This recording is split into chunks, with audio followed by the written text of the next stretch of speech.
Mm. All right. Peace and blessings, ladies and gentlemen. Peace and blessings. All praises to the Most High. Tonight, we have a special guest on today's show. But first of all, when y'all come in, y'all let me know, uh, where y'all coming from, where y'all calling from. Give us a shout out in the chat. If your first time to the channel, make sure you like, share, and subscribe to the video. Today I have Miss Cara Wilson and Cara Wilson, excuse me. And Cara Wilson is the mother of Alexis Wilson. Now, if you don't know the story of Alexis Wilson, she was, if I'm not mistaken, 21 years old at the time that she was taken away from, her mother, family, the world at the hands of a Dolton police officer. And if you don't know what Dolton is, it's a suburb of Chicago. And this happened in 2021. And Cara's here to tell us about, her journey, what's going on. Latoya Michael, no political party, appreciate you. From Chicago as well. So I'm pretty sure that you are familiar with this situation. But I'm going to have Miss Wilson come on and, excuse me, she was 19. Thank you, Cara. 19 years old. Probably just graduating high school when, her life was senselessly and needlessly cut short by Dolton Police Officer Ryan Perez. Now, we're going to get into him in a little. But, first I'm going to have Miss Wilson, kind of introduce herself, tell us about, her daughter a little bit. And then we're going to get into, the night of the incident and some other situations that she has had to deal with. However, first, before we do that, I am going to go ahead and play our introduction song, and that'll give me time to share this video to some other platforms. So y'all stay with me. This should be an interesting interesting information about a situation that many people do not know about. And these situations, of course, are occurring all over the nation. So I'm happy for Miss Wilson to come and share, some of her story, her daughter's story, and some of her struggles, trials, and victories during this time. So y'all stay with us. Peace and blessings. We'll be right back. From local stories to Wayne County news, get ready to dive into everything happening in North Carolina with Taylor House Publishing. Got a story to share? Shoot us an email at taylorpublishinghouse@gmail.com. If you're looking to publish your book or need some top-notch mentorship, we've got your back. Join the excitement with the one and only Richard Taylor, right here at Taylor House Publishing. Speak with Richard directly at 919-587-7782. Don't forget to smash that like button, hit subscribe, and invite your family and friends to watch. From Wayne County to the Carolina coast, Taylor House brings the news you love most. Tune in on YouTube, don't miss a beat. Local stories that keep you on your feet. Taylor House, we got the school. Taylor House Publishing.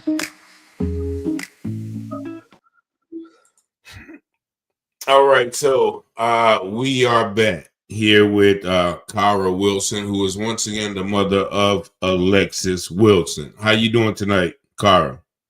I'm doing okay. Okay. And as I was stating, your daughter was 19 years old. Tell us about, her growing up, I guess in Dolton, and some of the memories that you have of your daughter. Actually, Alexis grew up in Homewood, Illinois. So Okay. we're a couple of suburbs away from Dalton. Um, but she was a funny kid. And she's very loving. Um, she was always into, like, she wanted to be in musicals, cheerleading. So I would always catch her, like, acting out the musical Grease, or um Dreamgirls was one of her favorites. She would act these things out in front of the TV, and her sister would be happy to play the background because Alexis was always the lead. Um, she was funny. She loved all the kids in the family. She babysat all the children in our family. She worked great with her little brother. They're 11 years apart, but when I say they were best friends, she loved that kid from the day she met him. Even down to sleeping next to his crib until he got big enough for her to um, pick up by herself.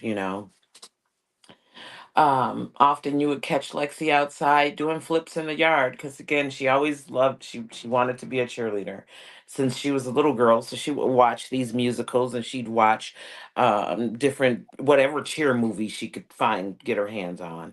Um, and she would be out in the yard just doing these flips and cartwheels, and different types of tumbling. She was just always practicing what she wanted to do. Um, she loved to redesign clothes. This girl could take one of my outfits and remake it to fit her, and I wouldn't even recognize my clothes. She was just creative in that way. She loved all things beauty, anything that sparkled. Really girly girl type of girl. Um, you know, she was very smart, very smart. Alexis was working on. She had just finished her class to become a lash tech, a licensed lash tech. So she was working on opening her own studio, as well as studying to become an RBT. And I own autism therapy companies, and for us, the therapist is called an RBT, a registered behavior technician. So Alexis was doing a training course for that. As well, so that she would be primed to succeed me at some point. Um, she was about to start college for respiratory therapy. Um, she just had a lot of things going on. She was getting just getting out of high school and getting herself together, to start life. And she went out for fast food one night, and that was it. And so this happened in what month in 2021? It's July 27th, 2021. So actually, so that was the summer. Has she just graduated from high school, or has she been out of high school for like a year? She had already gotten her diploma about a year prior to that. Okay, okay. So, um, first of all, once again, let me offer my condolences. If you guys haven't watched the information that I shared on this video, I think it's a few months back. Go back and watch that to see the details. I won't play the incident, on camera today. You guys can go back and see that. But as her mother said, she went to get some fast food. And so I can explain it the way, I read the articles, and I read the, news clips, and listened to things, but you can probably explain the situation, what happened better than I can. So, Oh, you know, absolutely. The reason being for that is that all of the news that was put out from the day that this happened is where Tiffany and her PR people come in, and they spin the story to make it sound like Alexis is an aggressive, angry black woman, banging on the window, mad because the store's closed. They might have said she was on drugs and she wasn't dressed, and just you know they told a lot of falsities, a lot of lies. If you look at the news coverage, even at that time, the news coverage over the first few days, it changed and changed and changed. And I was just waiting for one of the journalists to go, okay, wait, wait, wait. Why does this keep changing? Because the truth stays the same. There's consistency in the truth. If the details keep changing, then somebody's lying about something, right? yes. So um, so that's why you really can't find, at least not within the local news or newspaper, any truth. They never published anything that was true,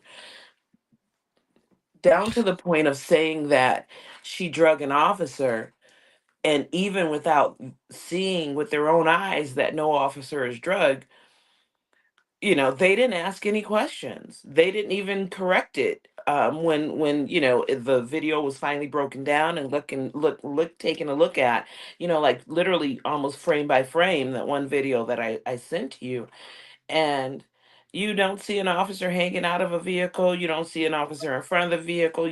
No officer was aimed at or in danger at no time from her at that point. um the danger came in as after he shot her and she crashed into the building. Hmm. That's where his life was in danger. That's where he sustained injury. So um And they when you ordered. mentioned Tiffany, because a lot of people don't know who Tiffany is, I don't. I mean, I wouldn't have known if if it were not for me digging and diving. But Tiffany Henyard was the mayor or the supervisor of Dolton at the time that this happened. Yeah, she was the mayor. She had Okay, actually just taken office about 2 months prior. all right. So they just voted her out a Yes, couple of days ago. last night. So they voted her out after a lot of, I guess, drama and scandal surrounding her handling of um, cases like this too, as well, but also Absolutely. city finances and things like that. So, um, how did y'all address that? You know how did y'all kind of navigate through her in the media and all the different stories of them trying to paint Alexis like she was in the wrong that night? To be honest, I didn't. I once that was said, my family decided to go speak to the officers. We, to the police station. And of course, they just gave us the runaround about it being under investigation. But they had released somebody at the restaurant had taken their phone and captured some of the video on their phone. But the part they captured happened to be the part where you can see the officer punching her in her face. So at that point, we're like, oh, let's go. So we got up and we went up there because you're trying to feed us this bull about her dragging cops. But at this point, there is no video out. There's just that little snippet that the person at the restaurant took. But as they were describing what happened on the news, as the mayor's spokesperson at that time, it was not familiar to me at all. I'm literally still calling people. I just got notified at the door by the police, and I'm hearing this story play in the background, but the police never said that they had anything to do with it, no involvement. They literally said there was an incident where there was a crash and a shooting, and your daughter's body is being transported to the morgue. That's what they told me.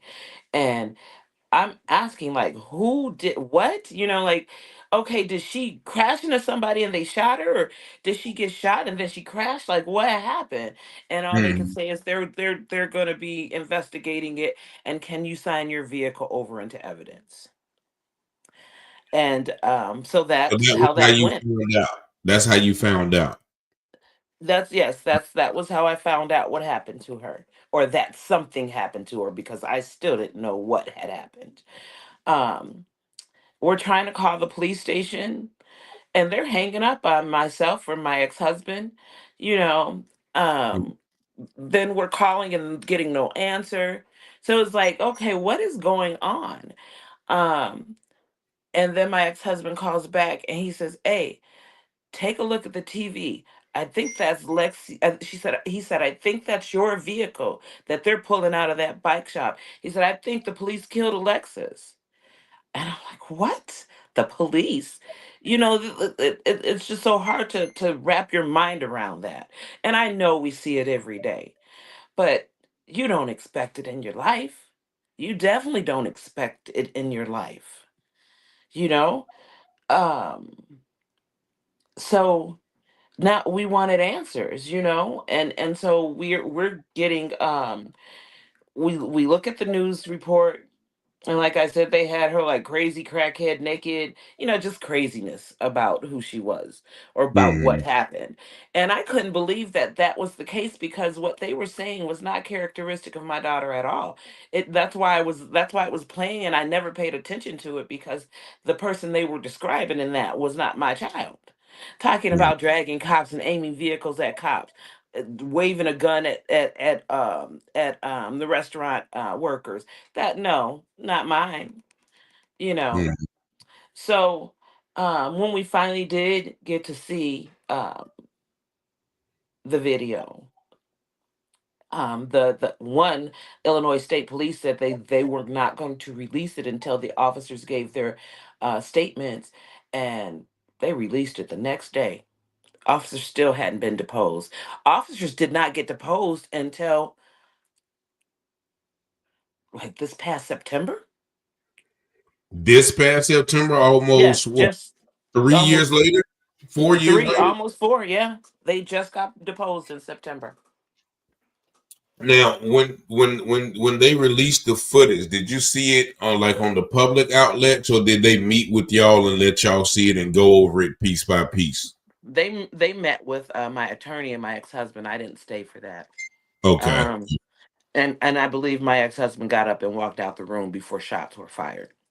okay, okay. Um, but they did view it with Illinois State Police viewed it with my attorney, and that's where they agreed that they would not release any of it to the public because the officers had not given a statement yet. Um, they Ha- like literally, I feel they played with us, toyed with us from day one. There was never any of them with any good intentions for us. Um, None of them. None of them. It's just the justice system is just not set up for us. Um, they didn't have any interest in making things right. They had interest in covering their asses, and that's what they proceeded to do. And really, that was one of the first things that happened under Tiffany's administration, and it made her residents take a real hard look at her because the fact that she would come on and say that about a 19-year-old girl. I stand with my cops. They did do the right thing and they took a criminal off the streets of Dalton. They have probably prevented other crimes that could have or would have happened in our town. About and she had not even looked at the footage that was available to her. She had not even looked at the body cam. And they asked her and she said no, she didn't have to see it before giving that statement. When the chief of police at that time was asked, one of the media guys say, hey, it looks like your officer was punching her. Did your officer punch her? He said, I can't confirm nor deny whether my officer punched her. So when like I everybody said, can see local, on the video that yeah, that she was punched. yeah, yeah. And they still try to deny it, you know. Well, now, no, actually, in his deposition, Perez did admit to punching her in her face because she called him a bitch. Wow, he He admitted she he tried to grab her arm off the that. I steering wheel remember. because she stays at 10 and 2 the whole time. He tries to Uh-huh. grab her arm, and when he grabs her arm, she uses her other hand to push his hand off of her, and she's like, "Bitch," So Mm. he was butt hurt by that bitch. He was really so he punches her in her face 2 times. Um, at that point, while she's being punched, the officer Jared Carlton on the right has actually begun to enter my vehicle. He Mm. is literally sitting straight up and down next to her like you're passing like he was a passenger getting picked up, you know. So he's literally sitting up and down straight next to her. So that being drag shit was something they made up in order to make it in order to incite people.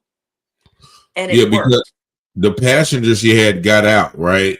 The Yes. passenger had got out, and so the officer then jumped into the vehicle Yes. He got and into the went. passenger seat. And after the guy began hitting her, that's when she kind of drove off. That's when she took off. She didn't even know that the other officer on the right side, Jared Carlton, she didn't know that he had entered the vehicle. Carlton, I mean Perez had knocked her glasses off her face. By this Okay. point, Lexi can't see. So she's got her face in the windshield trying to navigate, trying to drive, and she can't see. Um, I don't know if she heard him, saw him, but she starts screaming and he just starts shooting. He didn't give no commands, no orders. There were so many things he could have did at that moment. He lied and said he didn't have his taser with him, but they found the taser in my car. These officers lied, lied, lied. Oh my God, did they lie? And they got away with all of it. They got, the lawyers did not care how bad they were lying. It didn't matter. So But did yeah, at that point, after he shoots her, she proceeds. Well, she's deceased now. She runs into a bike shop where the passenger side is crushed by the roof. This is how that officer broke his leg. All okay, that being drug mess he okay, claims. So he did end up with a broke leg or a fractured something. Something broke. He's not working right now. Um, so that did happen, but it didn't happen from him being drugged. Didn't happen from him being drugged, and that child had no intentions, no malintentions for any of those officers. She just wanted to come home. What a kid. What do you think she wants? Her mother and her father, right then. yeah, you know and knowing that she's fearing for her life. It was the summer after George Floyd.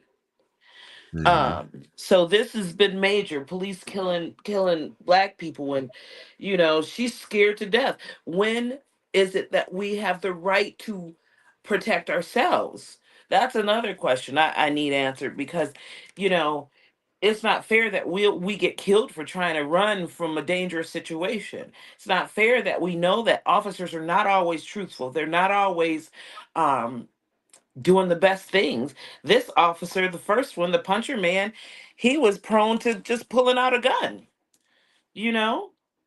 yeah, and that was the one who shot was the one who had punched her earlier, and so he No, the was. the one that shot her was his partner. So the puncher stays Oh, on. Perez Perez is the didn't shoot her. puncher. He didn't shoot her. He shot. Okay, so they slow because after Carlton jumps in the car, Uh huh. uh, once he starts firing at Lexi, Perez then starts emptying his clip on the vehicle, chasing it down the Oh, street. so so Carlton. See, all the while I'm thinking that Perez did this too. So No, Carlton Perez is the is puncher, in but he the is vehicle. also the serial killer. So Yeah, he yeah. just didn't kill her, but he Okay, did incite the entire incident that made it take that left turn. deadly. Hmm. You know, So the officer shot her in the car. Well, in he the was in car the car sitting with her. next to her. Yes. Seven And, times. and Two in her seven head. Yes. And two in her head. Yes. times. That was an Wow. execution. She And was literally a size she was literally a size zero, 100 pounds, even at 19 years old. So that's tiny. She wore 100 pounds, wore a size zero in clothing. And she was about 5'7", mhm. so tiny, as far as her stature. Very, very small girl. And these men were both upper towards 300 pounds, and both of them are like 6'2", 6'4". They were pretty sizable guys. Now, how long did it take their quote unquote investigation to return saying that, we found that the officers were Justified, yeah. quote unquote, that how long did it take them to come out and say that? I want to say it took a good 2 years, maybe Okay, so they two and held a everything half. away for two Yeah. years. Let me tell you, when we went to, um, when it came down to even viewing her body, By this time they're protesting in Dalton. They're protesting her death. Um, we tried to go ID her. Well, her dad did, and they said that her body was no longer at the morgue, that it had been transferred to a hospital. So then we call the hospital. Well, of course, we can't ID her at the hospital. We have to wait till her body's taken back to the morgue. They did this back and forth. Like, oh, we haven't brought her back yet. For days. For days. We had her funeral planned and were afraid. And mind you, the funeral was already almost 2 weeks because they were holding her body. So um by August 9th, which is when we had her funeral scheduled, we were afraid we were not even going to have her body by then. I think we ended up getting her body about 3 days before her funeral. And it was at that time that my sister was able to go to the funeral home and see that she had been shot in her head. But when my husband ID'd the body, they had her head slightly turned. So he couldn't see the wounds to her head. So your husband ID'd the body on the night of. No. Like I said, they let it go for weeks, like days. So y'all They didn't they see it were until it. they were playing hide and seek with her body. Okay, and trying to, but so But when he you. finally saw her at the morgue, it was via the Okay. screen, and her Oh, head was turned so that he could not see the gunshots in her head. So it was only once we got her to the funeral home to get her prepped for her funeral. I told my sister when she went to take her clothes, I told her to tell me where they shot my daughter. And I knew it. They had shot her in her head twice and five down her side. all on the right side, I guess. I assume. Yeah, yeah. Now, and that's from, my lawyer's account because I have not looked at the autopsy. Okay. So you have pretty much kind of, and I can understand you haven't been wanting to view any of, the Mm-mm. hard, I guess, images or facts or details. Um, which understanding. Um, so at So did you never talk like did the officers ever offer like any condolences, any apologies? Did the city ever, send any type of, sorry for your losses or express any remorse or any responsibility on their part of what happened? I will say that there has definitely been no responsibility at all. Um, mm, okay, so one of the trustees did show up at my house and he was like, well, I don't know why that girl talking about Tiffany. I don't know why she would say those things without even looking at, the body cam and blah, but I didn't talk to him. My sister wouldn't allow him to talk to me. She talked to him and sent him on his way. Um, there's been times where we were out protesting in front of the police station and like the trustees have come over and introduced themselves. Um, the fire at the time the fire chief, but she fired the one everybody liked, I think. She likes to put her own people in place, sort of like what Trump's doing. Okay. And they don't have to have no experience, just be on my side. so so in that way, and then last Mother's Day, the trustees did give me what they called a resolution for Alexis, and it was just a plaque acknowledging that she was someone special and working hard at getting her life together and getting so it was something to just like acknowledge her. They did give their condolences, but they did not take any responsibility. Again, that's their police force, and he was running. At the time, it was Jason House as trustee. He's running for mayor. They can't wear anything that goes against. So, like, I might give them pins of Alexis or T-shirts. They can't wear them because it's in direct contradiction to their own police force. So which Exactly. is understandable. um but they have they at least um made an effort. I feel like Tiffany gave a press conference to criminalize my daughter, but then when she wanted to apologize, or not even apologize, to blame the statement on someone else, um, I want to say she did that like 6 months later or something, 5 months later. It was not, um, and she did it on a Zoom meeting with her community, not in the same manner that she criminalized Alexis. So I told her she can keep that. You had a press conference to call her a criminal, but you can't, you don't want to apologize or eat your words or give whatever lame excuse to the media too. Okay. Um, and I feel like how they painted Alexis from the beginning was what made it so hard for uh, me to even tell her story because nobody wanted to hear it. And I get it now. Someone put up a post yesterday calling me a liar. Like, I don't know what I'm talking about because they read the reports. Well, the reports are the ones that are lying. You can use your eyes and watch the video. So if you're going to go by, which is a shame, if you're going to look at the police report to tell the story, if you're going to look at none of it's telling the truth. None of it's telling the truth. I read one of the police reports that said that Perez tried to de-escalate the situation. That child was dead in 57 seconds.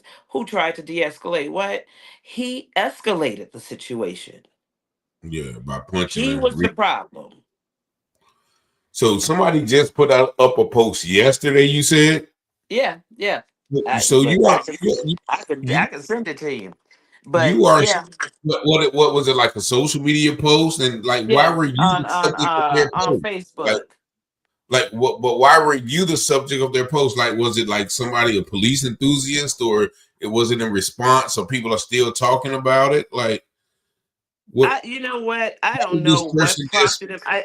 I'm guessing because people were posting all over about the officer, and Okay, um, okay, so okay, maybe he was butthurt about that. I don't know, but okay. he's like he's quoting stuff out of the police reports that are wrong. So do you You know know. him? Do you know I the have no individual? clue who that guy is. No clue. No clue. But that's not the first time. For a long time, I actually had my page shut down to private because people would search me out to tell me that my daughter she was naked because she was turning tricks.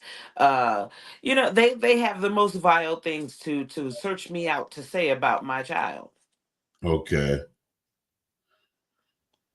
okay, I see the post now. Yeah, so this is still something that people still have the wrong perception about, but it's all due to Exactly. and I see my brother, no political party, says cops fabricate the reports, which is They true. do. I've seen, and shout out to everybody who's in the chats. You're getting a lot of love.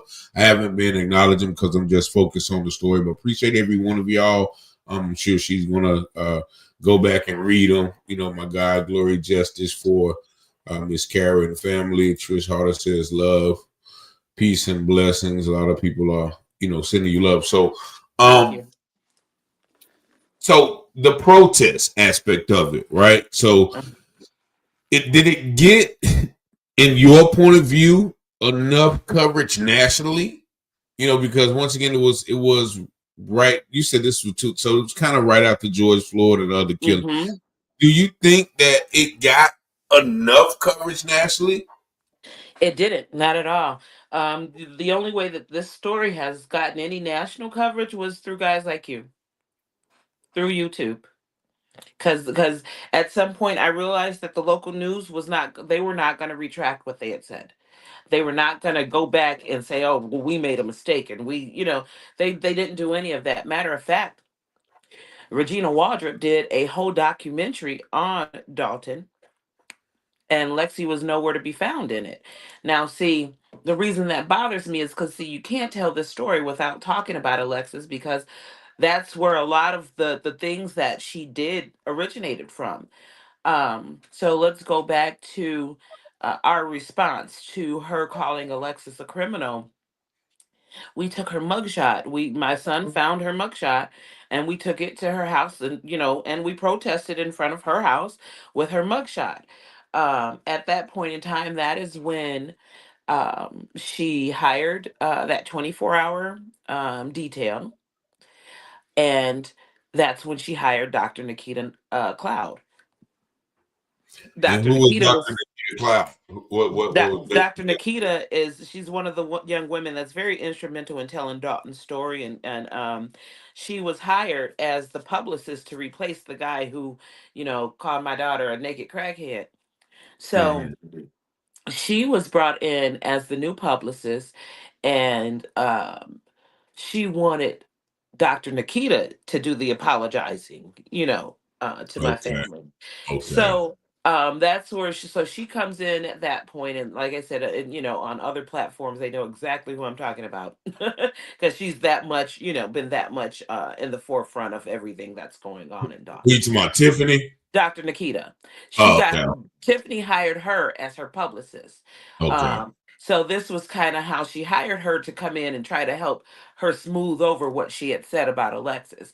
So, um, she started shutting down public questions and answers and made it comments only because people were asking what happened to Alexis and why would you say those things about a child you never met, you know. And so she shut down the comments. They literally stopped allowing them to even make comments. They shut down the chat during live board meetings, which is illegal to do. Hmm. But they were doing it. Not only were they shutting it down, but they had moderators deleting every time somebody brought up Alexis' name. At some point, if you went to the meeting and you asked about Alexis, they would put you out of the meeting. So a lot of things that she started doing started because of her attempts to hide from the accountability on what she said and what her police officers did. And so the protest, how long would you say like the protest lasted? I know you guys went out in front of a house. I know you guys. So how long did the, I guess, outrage in the community last? Because I know these things happen, and then initially there's a lot of support, and we got to do this Yeah, and do this. yeah. But And then then, people start dwindling, you yeah. know. So when did I'd you say it feel that lasted to happen? Go ahead. I'd say it lasted a few months. At that point, I think it did it get cold again, or they started doing. She went back to Zoom meetings only, so there was, if we target, the meeting, nobody's there any longer. We did protest in front of the police station. We did protest at Baba's. We did, so we did several of them. Um, but yeah, no, I don't know that it really got the attention it needed. And definitely not um the right attention because like I said, as they told the story, all they would say is that she tried to kill cops. She tried to hit cops. She tried to run them over. She drug cops. This she aimed her vehicle at one cop, and that's the cop that shot her.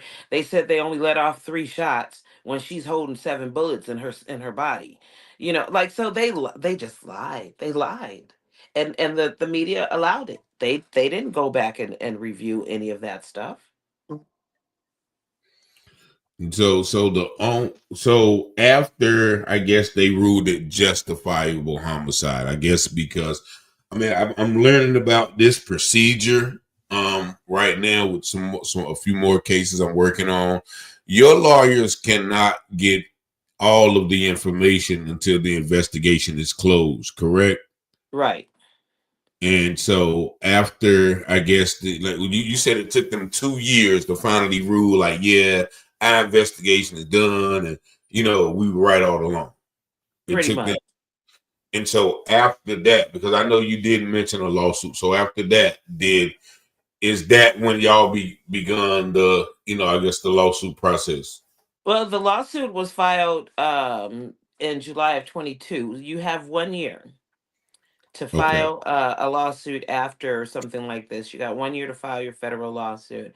And so our lawsuit was filed in July of 22. okay. So with that lawsuit, were y'all able to get all of the information and all of the statements and all of the lies that were told? Well, we were able to get the information, but it just didn't change anything. Like Mhm. you could literally, I think somebody just did one where he looked at the police report versus the body cam, and they didn't match, you know. So yeah, whatever we got, like I said, it was just it's full of lies. And even in the mediation, when we're talking about it, I felt hopeless in any positive outcome, because the way they made it seem, telling me that, well, because she pushed the officer's hand off of her arm, he had a right to use excessive force. He had a right to return force, and it could be excessive. When she pulled off with that officer in her car, that was a felony. But even if like she didn't have her glasses on, she didn't know that man was there, it doesn't matter. It was a felony. So like I felt so defeated. So all the while in that, they're telling you all the reasons why Yep. you shouldn't push this any further. Just pretty much take what we're going to give you. Pretty much. Yeah, Basically. yeah. And then even telling me, well, and so there's a judge that's doing the mediation. He writes out all the points for me and all the points for them. And there was like 3 points for me. One is that Perez was a serial killer, but he So wasn't the one that's. they did acknowledge that. Oh yeah, they know So that. Well, they didn't say that. They said that yeah, he had okay, several okay. incidents. The best, that's your best thing, is getting in front of a jury. But if it goes to summary judgment, you're never going to make it to a jury, because that judge is going to throw it out. So these are the things they're telling me. And as What my is your lawyer, lawyer saying? he's rolling with them. Yeah, yeah. Now, where did you Because get this? see, he gets to make that type of money without even standing going to court. Yeah, yeah. So where did you get this guy from? The attorney, my one of my aunt's friends, Okay. colleagues or something. Yeah, But I and I didn't. ain't We not, never. Mm, yeah, not trying to disparage him because once I again, like am. Well, no, that's I'm not. But but that's he how has they he. operate. Like they're there to get the settlement, and whatever the settlement is, I mean that's going to be money in their pocket too. So Exactly. he's not really whatever, like whether it's this amount or that amount, he's making Nobody money. was there for me. That's what Yes, nobody yeah. was there for me. Nobody really had Lexi's best interest in heart except for myself. Nobody was there for me. So They were nobody was there. They arguing. were there to get that money. The lawyer didn't argue any of those points that were um He did a few, but like when he said, when he told the judge, like, well, nobody was drugged. You can see that in the video. The judge said his injuries sustained his story.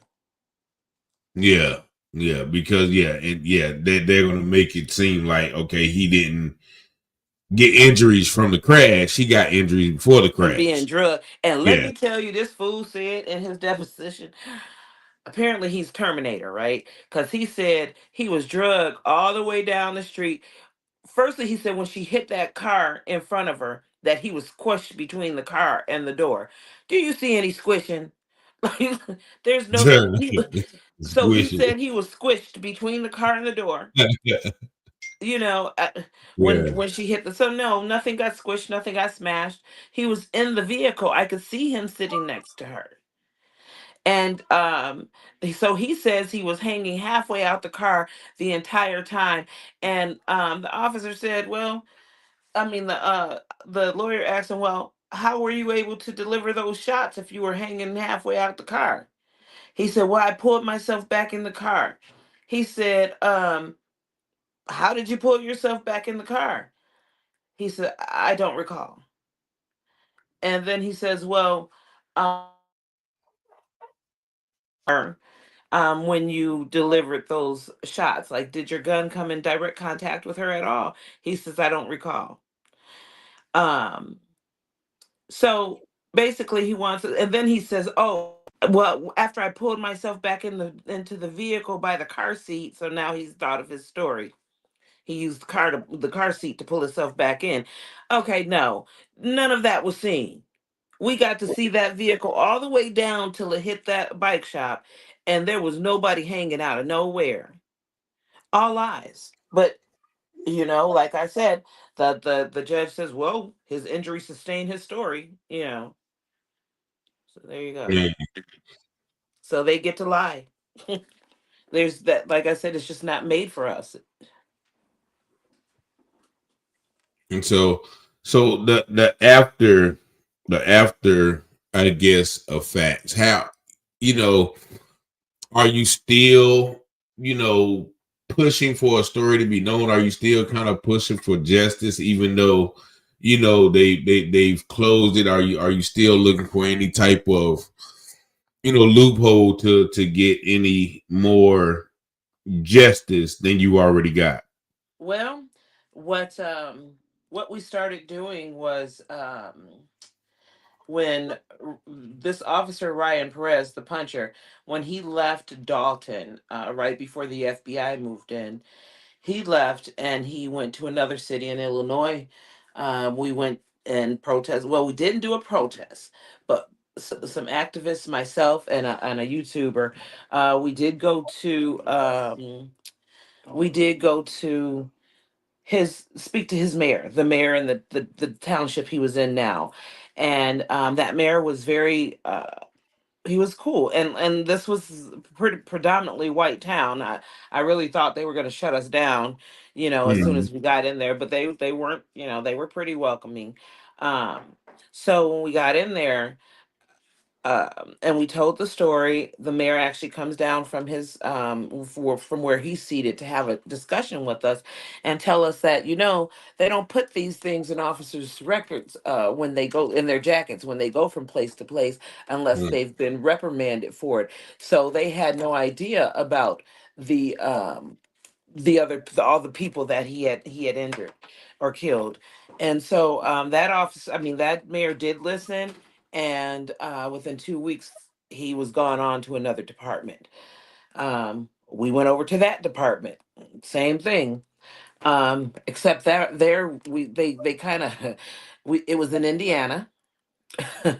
Wow. Munster, Indiana, if you're familiar with that, Munster, Indiana, which Months. again, yes, yes, I'm predominantly not white.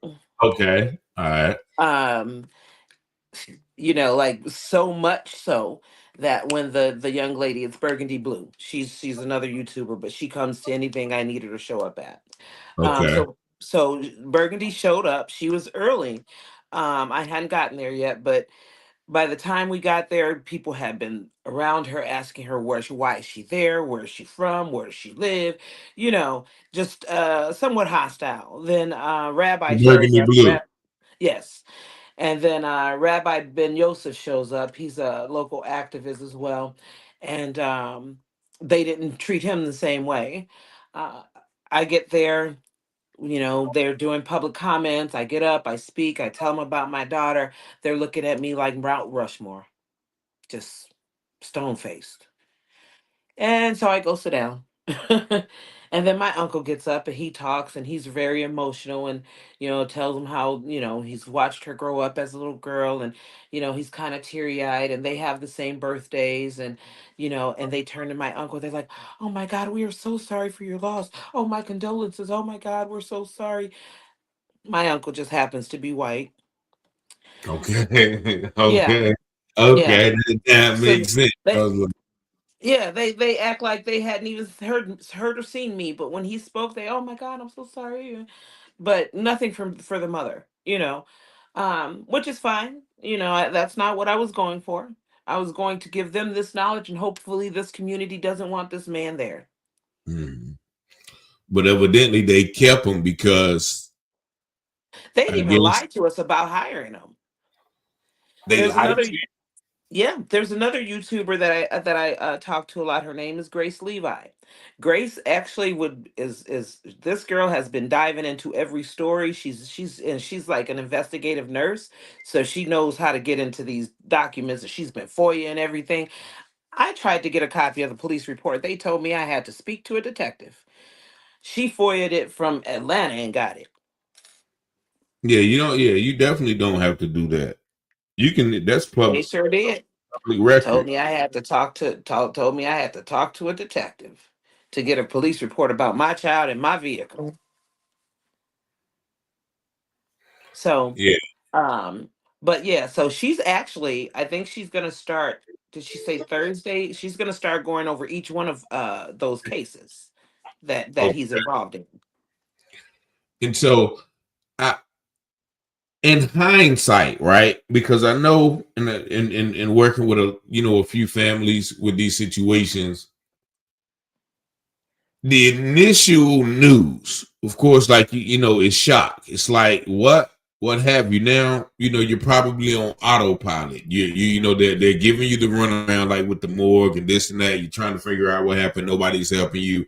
This, that, and the other. In hindsight, what would you say, or what kind of advice would you give other people in dealing with these type of situations? When your loved one is lost in such a manner and things. You know what I mean? If I'm making sense, if the question Eh, makes sense. yes, you know, to be honest, I thought I was doing things right. We the first day before we even went to the police station, we didn't know what had happened. We hadn't seen we had no proof. The first thing I did was get an attorney before we even stepped out the house. We literally just got an attorney that day. He showed up and we went with him, and I honestly wish I had stayed with that attorney. But um firstly, I would say that is to make sure you have an attorney that cares about what you care about, because Mhm. if the only thing they care about, typically families, parents, they don't give a damn about any money. There is not a dollar Yeah. you can give me, not a dime. I spent my life working to make sure that we were comfortable, not to get any money from the loss of my child, not at all. Mhm. So that's the last thing on a parent's mind. They want justice. They want those cops to at least be fired, be reprimanded, be dealt with in some manner. But the fact that they just get to go back to work, and literally he had shot somebody May before her first anniversary. Oh, Before he her shot first, somebody after that. yes, yep, right across the street from where they killed her at. So that officer Perez, bad, bad, bad guy, like horrible. And like I said, that's only the cases we know about. Mhm. I think Grace is still trying to get a hold of their service records. Um, we had a whole mess even with Munster. They lied to us too. We FOIA'd to see if he was hired there. We warned them, sent them the information we sent to the last mayor. So they said that he was not on their staff. Grace ended up calling like a training facility, a law enforcement training facility, that told her that he was there and that he had not done any field hours yet. He had not been in the field yet because he had some tests that were mandated that he needed to take, some trainings he needed to do. So he had not yet been put on the street, but they hired him. So they told us they hadn't. So she FOIA'd it again, and this time they responded immediately and gave her his hire date. Because she told them she knew he was there and where she got her information from. Um, so they gave her the right information. They told her he was there. So that's when we went there to speak to him. And like I said, they looked at us like we were aliens. So they kept him up there until because the article says monster officer died. Yes, So when was that? This week? Was it yesterday? that was yesterday morning. Yesterday I, morning. I The woke up to 10 phone calls I had missed because I keep my ringer off because I do own a business. A lot of the staff used to call off to me, but I'm not on, I'm not there, physically. So they need to call somebody else. So I would turn off my phone so they can't reach me. Um, I still do that. I turn off my phone until I get up in the morning. So yesterday my phone just kept going off, like all the way from like, I want to say about 4:30 in the morning, the first call started coming. Mhm. Um, and when I woke up, I finally answered because then I see my family starting to call. I'm like, okay, what is going on? Um, and as soon as I pick up my phone, Burgundy Blue had sent me a text message that had a screenshot, what I sent you of Jedediah Brown's post saying that that officer had been killed. And then we started looking for information. But a friend of mine that works 911 dispatch in Indiana, she was the one calling at 4:30 in the morning. And when I answered the phone for her, at 8:30 or what have you, she just says Ryan Perez. I said, uh-huh. She said, did you hear? I said, yeah. She said, girl, I didn't even know who he was. She said, I knew that name sounded familiar, but I couldn't place it. And then one of her colleagues said, did you see that officer that was killed? And she said, yeah, but I don't work that side. And he goes, no, he's killed a lot of people. And then he showed her. And when he showed her, she saw my daughter's name on the list. And that's when she started calling me to let me know that he had been in a head on collision with a semi. Hmm. So that's you know, as I hate to use this phrase, but I guess that's what Malcolm X once said: "Chickens Chicken's coming home." coming home to Yeah. roost. Is that what you That's thought what about? I've been thinking ever since. That's A what you chicken thought came about? home to roost. Yeah, chickens Yes. coming home to roost, man. You can't do that to people and expect to Like, look at how continue many to grow. families he's destroyed. You know, Yes, yeah, I and can't I speak for other parents, and I don't know how they handled it. But I know that behind this, I spent 2.5 years in a dark room. I did not attend to my businesses the way I should. I lost one business, had to file bankruptcy on the other, and almost lost my house. But at some point, it was just like, and I could swear I could hear her saying, Ma, get up, mm. get up. But that's You know, easier said than done, though. Because it definitely, definitely, definitely I, much more. Yeah. I've been through some lows in my life. Not that low. You know what I'm saying? Not losing family member or anything like that. But it's been days like I'll shut down for about 2 days. Then I'm like, let me shake out of this. Yeah. But Yeah. you Yeah. know, Yeah. so I Don't can want to understand talk. Don't want to be situations bothered. of that magnitude, pushing you in that place for 2 years because my Yeah. little situations, I mean, that are really nothing in comparison can keep shut me down for, 1 or 2 days. And I'm Yeah. sure that this could bring you in a deep place. And that leads me to my next question. Um, how have you been able to kind of navigate? You'll never get over it. So how have you begun to navigate and function normally? Like, is there counseling? Did they offer you any resources They for offered me counseling? nothing. Nothing. Okay. Yeah. Again, they didn't even offer condolences. Yeah. You know, That's bad. um, so what really, to be honest, I right before Alexis passed, I had just finished a post grad degree that required 2,000 field hours. So Mhm. I finished it in May. I was supposed to start my field hours in that September, and of course, after that, I did not. So what made me get up is the fact that, one, you only get so much time after you finish the class to take your licensing test for your licensing. And like I said, I looked up and almost 3 years had already passed. So I kind of was looking around trying to find a place I can go get these hours done. And I pretty much got rejected everywhere I went because when they looked into me, they saw that I owned my own business and I was a competitor. So they Okay. don't want to train me to compete against them. Mhm. So a lady that I met during the time right after Lexi died, a lady that I had met, we met at a hair shop because they knew we were in the same field. So they introduced us. We got each other's phone numbers, and that was it. We never even. So she gives me a call. And what's funny is I was telling somebody I need to get these hours done, and they say, well, call this lady. I'm like, oh, I know her. I have her in my phone already. But again, I wasn't motivated to call anybody or because that means getting up every day now, and having to face the world every day. And I don't know, I felt like I might not be ready. I don't know.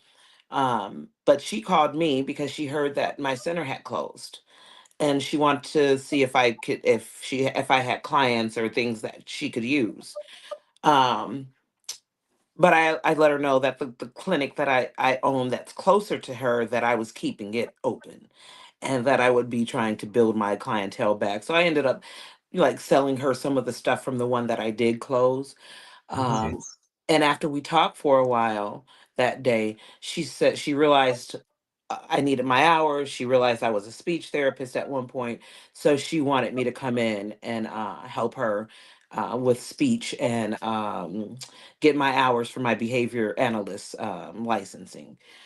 So that's kind of how I ended up get. She's like, well, come on up here, come on the 8th. We'll have a talk. She hired me, and I've been moving ever since.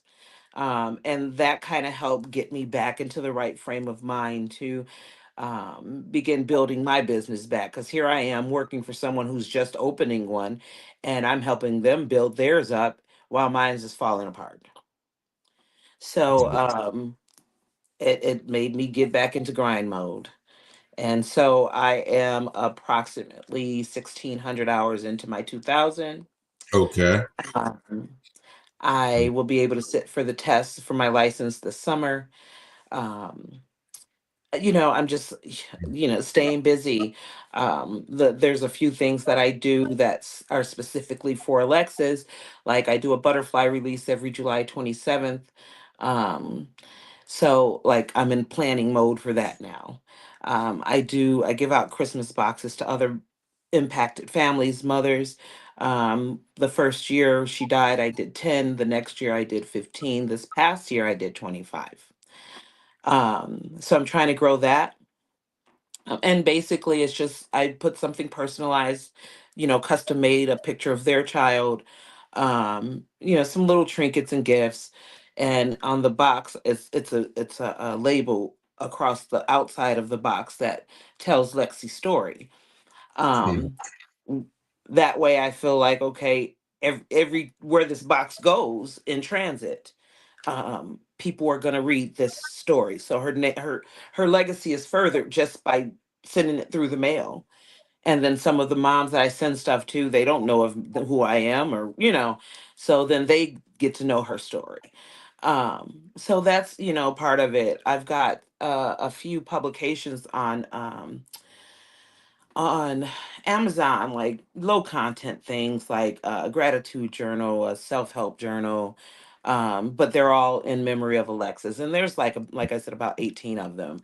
Okay. Um, this Mother's Day, I'm going to be sending out a healing journal that I created for Alexis. So those are the things I'm just trying to keep her name alive, her story alive, and hopefully people that start looking into it will look further than what they first see. Hmm. I don't know if it was maybe you, but I talked to someone and they said, well, I knew there had to be something to this story because people would not be protesting like that if it wasn't. Yeah, yeah, I think that was me because a lot of the stories I hear about or see about, you don't see many people like that. But as I begin to look into your daughter's story, there were, I saw the protests and I saw, um, the people out there. And then, of course, then I saw the relation. Then it hit me, Dolton. I've been hearing little stuff about Tiffany Henyard and all the stuff, but I try to kind of not try to pay attention to that because I don't want to denigrate the sister, but I definitely don't agree with her behavior. So it's like, she's the mayor, you got that fine line where if you criticize a black woman in her wrong, you wrong for criticizing a black woman. So, but now that I really see what she had going on, and other people are exposing her, then I'm able to put the two and two together, and I guess that played a large part in people coming out to support Alexis, as well as opposing some of the things that she had done in in defaming Alexis's character. Yeah. So I think that was I guess why that stuck out to me, like the people coming out. So yeah, it's definitely deeper than what they said. But even as I begin to look at it, because I see these cases with police all the time, and I see them create the narrative a lot. So Yeah. anytime that I see that narrative, I'm like, okay, what's the real deal? So I'm actually grateful for you reaching out. And you said you hadn't even seen the video that I did before you reached I out. didn't.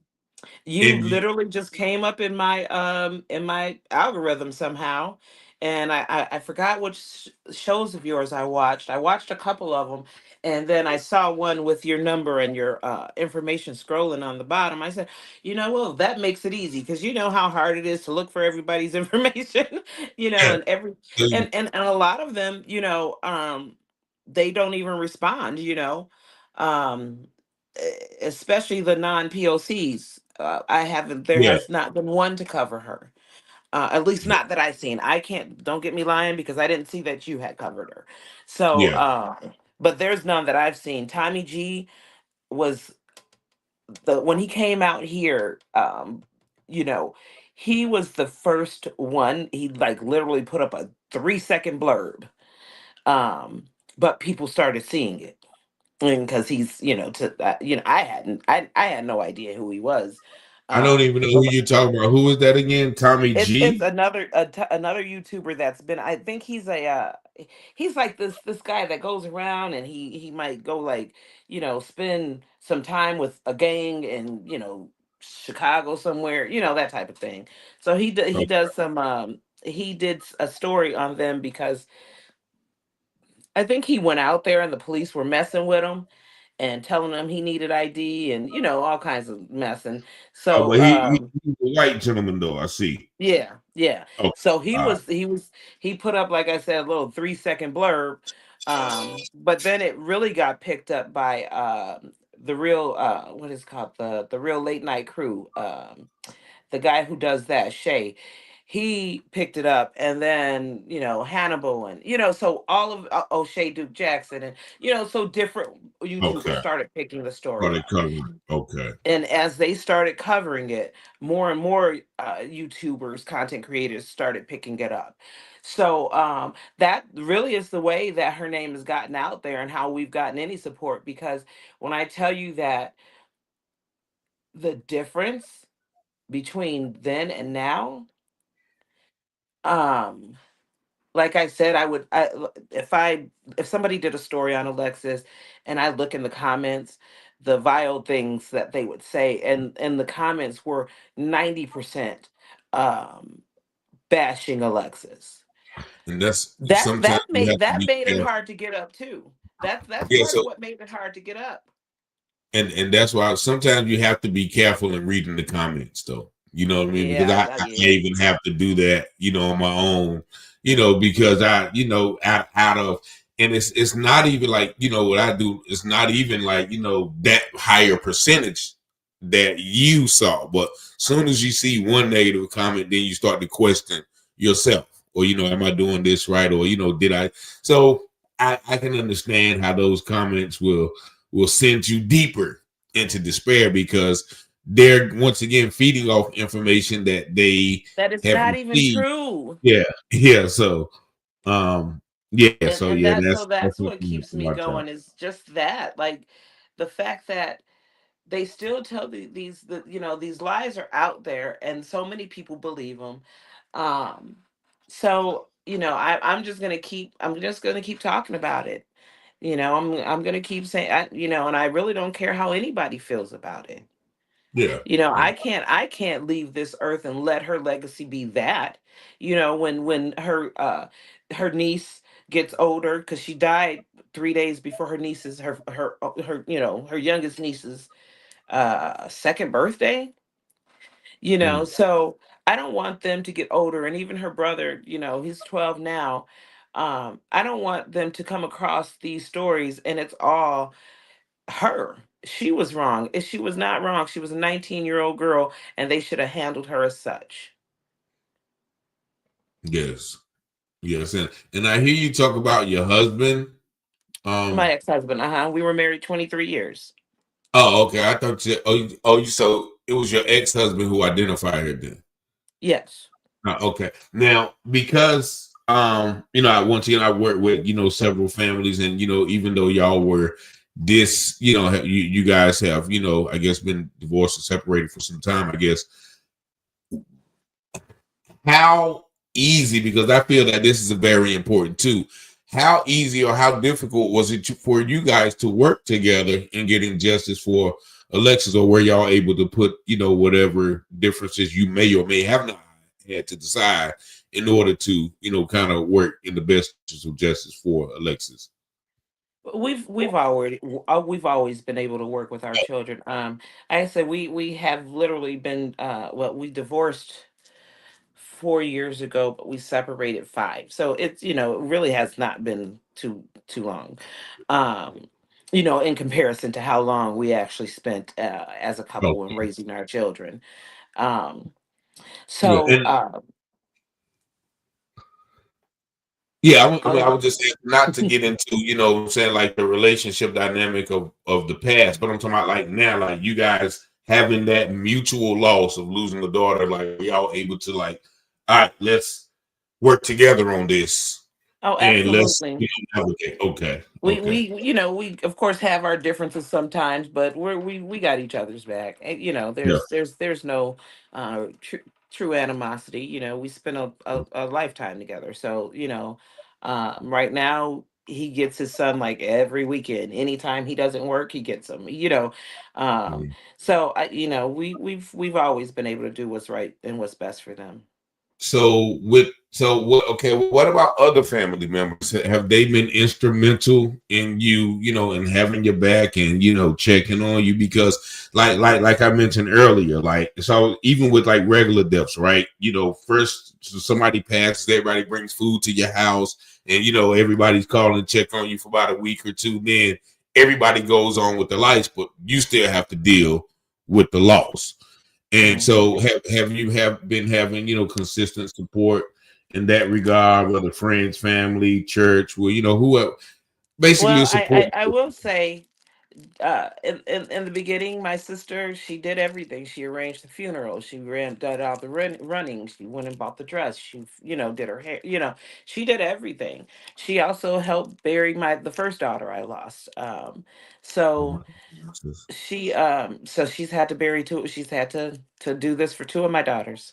The first one she died at birth, so it was a itty bitty baby. She had to do that for, and then to turn around and have to do it for the next baby girl. So both of my youngest daughters are deceased. Um, so she literally came here. She got in the bed with me, and she was here for about 3 months. She slept in the bed with me for a good 3 months. That's what's Um, up.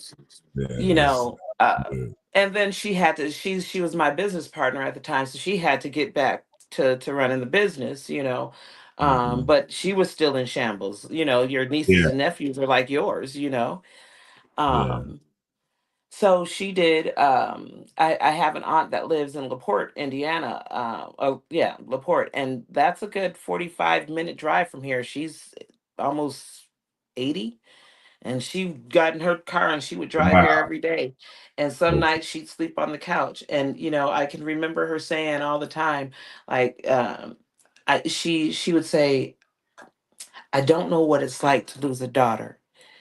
I don't know what it's like." I almost let my nickname slip. I don't need everybody knowing that. Go ahead, Stank. Go ahead, Stank. Oh, no, that's worse. That's worse. Well, my family calls me Buffy. So she Okay, says, that ain't bad. That ain't bad. she says, Buffy, I've never lost a daughter, and I don't know how you feel, but whatever you need, I'm here for you. She's also the one who got me the attorney. She Okay. picked that up, the other attorney that I ended up with. Um, but wow, about 6 months later, they found her daughter deceased. Hmm. So in 21. We lost three women from our family. Now, this is a family that has had no losses. We've never lost anyone to gun violence. We've never lost anyone in a car accident. We've never lost anyone any other way than natural, which was only my grandmother in her 70s and then my father, unfortunately, when he was 62. Um, but other than that, we had not. In 2021, we lost one woman from each generation. So we lost my dad's sister first, then my daughter, and then my aunt's daughter, my our first girl. So we lost all of them, and then another cousin died from COVID on the other side of our family. Um, but 21 almost took us out. Mm. Well, that's It was just, but I was so numb from my own daughter. When my aunt lost her daughter, I didn't even know how to feel, you know? yeah. I well, once again, Oh, I can't hear sometimes you. I don't know why. yeah, that's what. Can you hear me now? Can you hear me now? Can y'all hear me in the chat? Y'all let me know if y'all can hear me in the chat. Y'all give me a I'm thumbs having up. some audio difficulty here. No, we can hear you. Let me see. I can hear you. Go. Okay, there you go. It popped back Oh, on. okay. All right, okay. But yeah, so I can't even. I sometimes I say I can imagine, but I can't even imagine. So um, man, I just commend you for not going off the deep end, for keeping it consistent, for picking yourself back up, and even being brave enough to continue to keep her name alive, with the memoirs and the memorabilia that you have, and the commemoration, the releasing of the butterflies and things of that nature, and even continuing to reach out and spread the story, about your daughter. So I really appreciate you for coming on. I'm not going to hold you too much longer tonight. And I just want to thank you for sharing and being transparent, and giving people a honest look, about the situation, about who Alexis was, and about what really happened on that night, despite narratives that have painted your daughter in a derogatory manner. So I thank you, and I thank everybody in the chat who's listening, and who has offered support, for Miss Cara. You can go back and probably look at the comments later. But is there anything else that you want to leave with the audience tonight before we go, about anything that we have talked about? Not really. I think I pretty much have said it all, probably over and over a couple times. Um, but yeah, just keep telling the story. Get to know it for real. Get to see it for yourself. You don't have to take my word for it because, they believe that everybody thinks their kids are great. I'm not that mother. If my kid's wrong, my kid's wrong. You Mm-hmm. know. Um, did she do everything right? No. She could have handled it a little better, but I will say this, and I think this is a little known fact. Prior to her arrival at the restaurant, she had already paid for her food. It was paid for through DoorDash. The only reason she went to pick it up is because they offered $10 off to for her to do so. Sorry, I just forgot to give you a charge it. Okay, thank you, honey. So she had already paid for it. So that's why she was so upset at the window. They were refusing. No, I'm okay, honey. Go ahead. They were refusing to give her her order, the correct order, and they were refusing her money, her refund. So Okay, that's where you see the banging on the window with the that's pole, and it's that's a feather flag pole. That's why you see the banging because her food's paid for. They okay, refused her food. They didn't give her the right order. The actually, when you if you watch the whole thing, she goes around. Goes to the window. She gets her food, and then she goes around the building. The next car does the exact same thing. They had inverted the orders in the cars. okay. That's So when okay. she went back around and where they get that fake story irate because the store is closed, it's because they were closing. Those were the last two orders being pushed out that night, and they were refusing to correct her order. Okay, So okay, that's what she was mad about. That they were refusing to correct her order and they were yeah, refusing her refund. So they okay, get there and she's telling them they took my money, they took my food, yeah, but he's just get out, get out. He doesn't want to hear nothing from her. yeah. So I think that was another thing that people had a misunderstanding about. So yeah, she banged down the window because they had her money, they had her food, and they would not give her either. Um, Last question, and you can talk about this if you like, because I know she had a friend with her. Have you been able to talk with that friend? How helpful was he, in the situation, or have there been any communication? If you can or can't answer that. Yeah, no, I speak to him occasionally. Um, he's actually in jail for the gun they say they found, and I air quoted that. You can't see me because Okay. you know Okay. they they actually, you know that car crash was pretty bad. Um, when I walked the scene the next day, my things were strewn all over the ground. I, Uh-huh. heard things out of my vehicle were strewn all over the ground, and so they had to clean that crime scene up, and they didn't find a gun for 4 days. So all of a sudden they said they found a gun Yes, four in the days car. later, Was it they in said the car, or was they it on said the they ground? found it in the car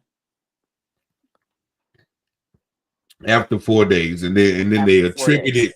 to him, who was the only living surviving witness of what happened. Exactly. And So so, he's in jail for that, did and now is he in jail awaiting trial, or has he already been sentenced to a prison sentence? they sentenced him. And let me tell you how that went. They Uh-huh. offered him. They put. I think they told him 6 years. And Wow. I said, I said that is, I said, you can counter offer. Like, have your Yeah. attorney ask if they'll do 4 to 5. Uh, And so he had he did that, and they took the offer off the table and told him he was going to be facing 17 years. Um, he also was a 19-year-old kid. So they're telling him he's going to be facing all these years, and they took the offer off. So he sat in fear of all these years they're telling him they're going to give him, until they came back and they said, okay, we got one more offer, and they offered him 7 years. They yeah, offered that's him more time than they had the first time. So that's basically they tacked on another year and a half because he asked. so he took it though, basically, because for Oh, fear he of jumped on it. yeah. And see, He that's jumped that's how on they it. manipulate us, because actually, and I'm pretty sure he probably did. He have a court appointed lawyer? Yep. Even so that's what they do. Like the court appointed Yes, lawyer they works walk with you through to being prosecuted. They do exactly. not So defend you. They he could walk have you beat through your that case with the prosecution. jury hands down. He Yeah. could have beat that case with a jury hands down. Like Yeah. so, but Yeah.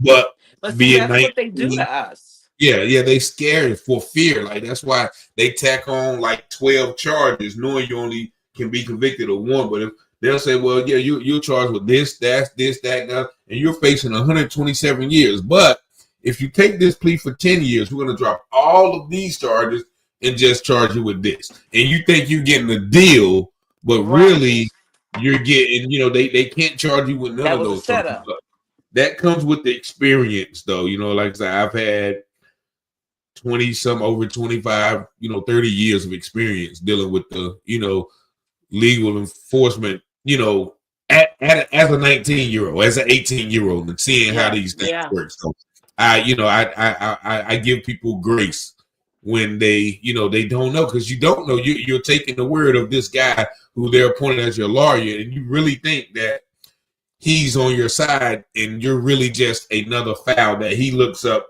in that morning when he realizes, okay, that your case is on the case today. Let me open this paper now. You know what I mean? So Yeah. that's what that is right there. So and I figured that's why I asked about him, because a lot of times that's there also to shut him up. Yeah. So Oh, yeah. then he And do you can know, say, when he go was ahead. going to court, they were calling my daughter a co-defendant. Wow. Yeah. She's deceased, and she's a co-defendant. This That is a that was that was to set that was part of my setup. That was for me. Because when it came to arguing her case, they're gonna bring this case out and call her a co-defendant. Cody, yeah. So she was facing. So that that happened even before they convicted him, even before the I guess the investigation was closed. Yep. See, yeah, they did And that he's the only one that strategically. could tell what happened. And now, did he make bond or did he stay No, in jail? there's he stayed. There was nobody, There he was no comes what from was his bond? Because a simple gun possession charge is not unless like once again that he was 19, but I had a felony at 19. Not if you can or cannot mention, was he a felon I have already? no idea. I have Okay, no okay, idea. okay. But Like my daughter was dating him probably about 8 months at that point. okay. Yeah, but I mean, even if like But 17 yeah, years no. for a gun, or even 6 years Yeah, for a gun, yeah. and not to give anyone a bond for gun possession is, And I think he had outrageous. a bond, but his mom couldn't He couldn't afford it. make it. Yeah. His mom was deported. She could not afford it. Oh, okay. All right, okay. So yeah, okay, I got you. But a lot of times, like I said, so because they drop bonds and things like that. So, but I know that they did that strategically, to keep him from being, um, able. So doing like, was he able to give any information? Like, was he Yes. questioned? What was he able to give information to your lawyers or the deposition, or was he able to really contradict any of the narrative that he said to a legal entity or to the courts? Well, as far as they're concerned, his word means nothing. Okay. But yeah, he was able to talk to my attorney. Um, so I know they did speak to him, but they weren't listening to anything he had to say either. Especially being in the position he was in. Yeah, they can always call his character questionable, Mhm. which again Wow. helps their case when it comes to me. Yeah. Oh, they know. When I tell you that I watched these men give their deposition, Perez was a master. That other one, he stumbled through it. I can't recall. I don't know. You can pretty much tell this is his first time going through it. But when I tell you Perez was going through those questions like he's been prepped by the best, he Mhm. knew exactly what to say. And he talked about my daughter as well as the other people he killed like garbage. And my lawyer asked him, "Well, what's the name of the first incident? The young man from the first incident?" He says, "I don't know his name." Mhm. And I'm looking at this man like this is what evil looks like. How do you Yeah. know? Like, if you have any remorse, any type of conscience about it, wouldn't you look? Wouldn't you want to know what type of damage you've done? You've hurt this whole family. This man had kids, and you don't even know his name. They asked him had he looked at my daughter after the car had crashed. He said, "I had to get my officer out of there. She almost killed him." I'm like, this. He almost killed himself. He jumped in that vehicle. That was a choice. So yeah, no, it's just yeah, yeah. Yeah. You Kind of. know, I actually prayed that the man had time to repent, but um, he wasn't being honest with himself then. He thinks that he was righteous, Yeah. And or he this. at least he knows what to say to make it sound righteous. Because Yeah. he's And been that's. trained. I mean, it was like watching a movie when when he was doing his deposition. He knew everything to say because, of course, this is his fourth time doing this, having to be deposed for a court case that where he's involved in killing somebody, and he and that officer are best friends, but want us to believe that they have never discussed Alexis' case. Oh, that's what they said. Right, that they've never talked Yeah. about it. And for those of you that is the guy, Ryan Perez, who was responsible for about 4 deaths in that area that we know of. And like you're looking at, there's a look of evil in his eye. It's actually soullessness that I see. Soullessness. Like And He probably a has little those. tequila because he looked like he might be a little lit. Yeah, yeah. And many people don't know police officers do have a high alcoholism rate, substance abuse rate, as well as domestic violence rate. So, Oh yeah. wow, Well, we like know he you, can beat on a 19-year-old girl without a problem. yeah. And so that's and you mentioned something, about us or people not thinking that officers don't do anything wrong, that they can't be liars or cheaters or thieves or They're people. outright murderers or evil people. And I was like, yo, just because they're police officers does not mean they are above reproach. You know what I mean? Above being human. Like you said, they are people first and foremost. So, and you mentioned something, I think I don't like to talk like this, but as far as at what point do you start being able to protect yourself? Because then it becomes like us against them, or but you have a right not to be, assaulted, gunned down, arrested falsely, whatever the case may be, and you have that same right, not to be put in a situation like that. So that's a conversation for another day. But I definitely felt when you said that, and how you said it much, much more tamer. But I kind of feel, I got some people who will say it in a much more aggressive way as well. So Mm-hmm. I try to toe the line because once again, I don't want my words to be used as inciting violence to Mm-hmm. anyone.